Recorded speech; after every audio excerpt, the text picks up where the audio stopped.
Is there a good or bad time to buy or sell a home? I've heard people say this in passing and kind of inquire about it as if there's some, I guess, advantageous time to, invest in real estate for whatever reason. And I kind of want to dive into this question and really shed some light on it. So let's get into it.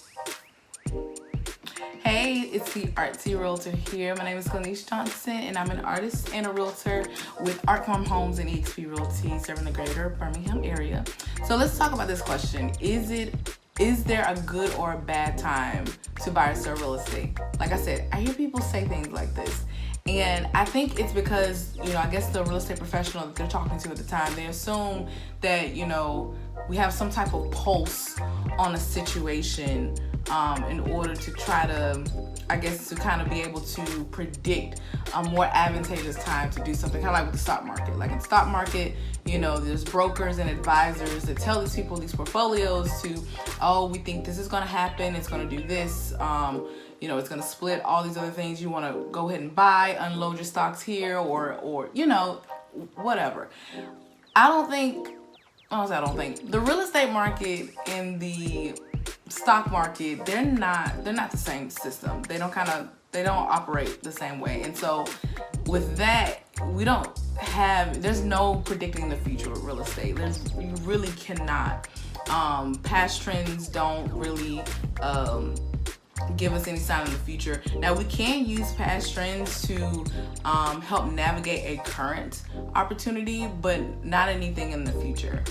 So like with the seller, like if a seller is trying to sell their house, we can use past sales. And granted, these past trends and these past sales, they're only going so far back, like preferably no more than 90 days. We can use those past sales to say, hey, it might be optimal for you to sell your house for this price point so that it can get sold really quickly, or you'll get a lot of offers, this, that, and the third, right? But we can't utilize those past trends to say, hey, or let a seller, believe that there's hope that if they just wait in hopes that it'll be a more advantageous time or the market value will increase drastically. It may never do that.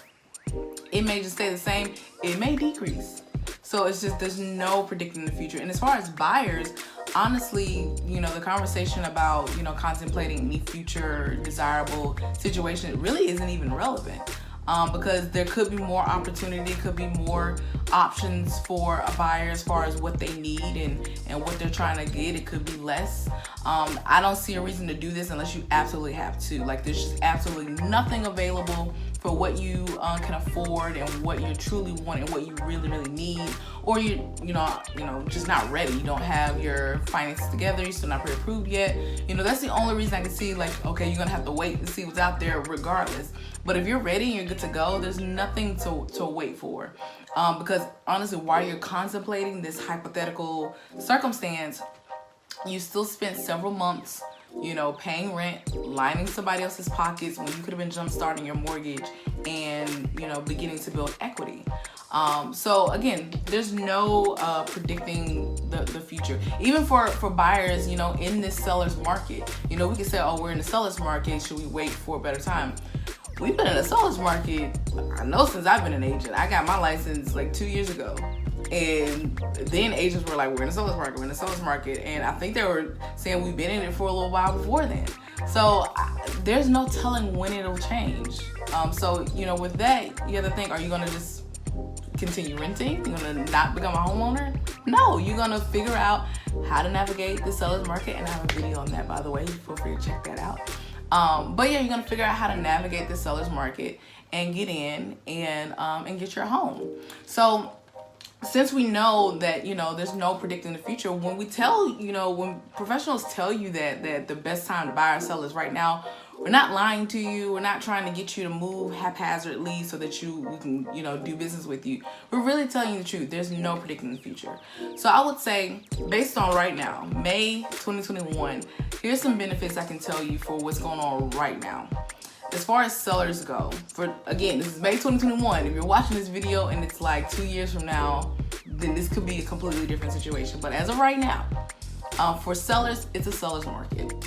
The ball is completely in your court. And, if you're in a good location, if you price it right, because the market, dictates the price. You do not dictate the price. Your neighbor's house doesn't dictate the price. The market dictates the price. It's very, very important to listen to your agent.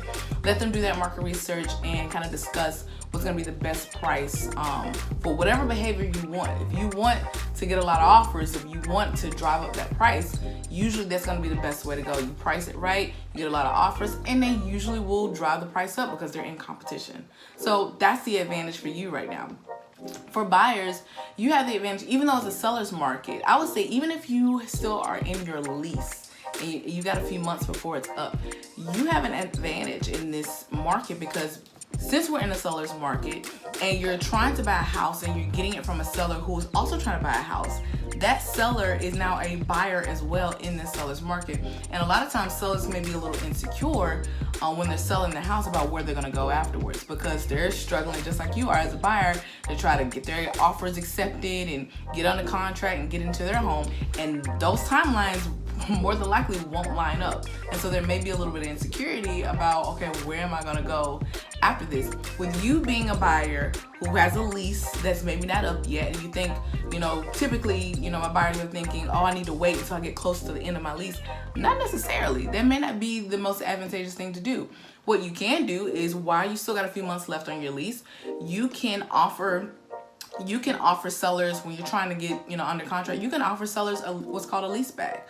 A lease back is basically when once you purchase the house from the seller, you essentially rent it out to them until they can find their home. And this is not for an extended period of time. We're talking like no more than like 60 days. But keep in mind, they're trying to find their home, put their offer in, get that house under contract, and move on out. 60-day period. And keep in mind, when you're closing on your house and you got your loan, usually that first mortgage payment is not due until about 2 months from the closing date. So if you do a 60-day lease back while your lease is running, to its close, you can get some cash. And on the other hand, you can consider maybe even new construction, which takes a couple months to build as well. So there's advantages for you in this market right now, even as a seller's market. That's just, with offering that lease back, that's just a strategy to make your offer more attractive and something that can kind of help make things a win-win situation for you and for the seller if they were to accept your offer. So, to answer this question, is it a good or bad time? It's definitely not a bad time. And honestly, when it comes to real estate, again, we can't predict the future, so any investment in real estate is never going to be a bad idea. It's never going to be a bad idea. So that question is not really relevant, and these future events that we anticipate, they don't really exist, because you could be setting yourself up for a less advantageous situation. So it's always best to jump in on that, right now. So again, when we tell you that, we're not lying. Trust us, it's always going to be the best time to do it. So jump in, have no fear, and yeah, just rock it. But okay, that's all I got for that. I wanted to kind of flesh out that question and put some insight on that so we can kind of lay that myth to rest. But yeah, so check out the video I did last week on the 7 deadly sins for a loan application. So if you've gotten under contract and you're applying for your loan, here's 7 things to never, ever, ever do to make sure that process is not paused or slowed down or halted altogether. Yeah, check that out. The link is in the description for that. Also, as always, you can click on the link for my Calendly if you want to pick my brain and schedule a quick consultation so I can flesh out any of these concepts that I talk about and answer any questions that you have. But that's all I have for today, y'all. Much love, take care, and I'll talk to you later.